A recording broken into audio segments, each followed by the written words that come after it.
आम्ही गड्या डोंगरच राहणार, चाकर शिवबाच होणार. आम्ही गड्या डोंगरच राहणार, चाकर शिवबाच होणार. आम्ही गड्या डोंगरच राहणार, चाकर शिवबाच होणार.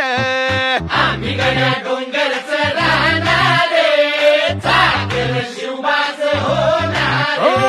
निशान भगवे भूवर फडके, शत्रूचे मग काळीज धडके.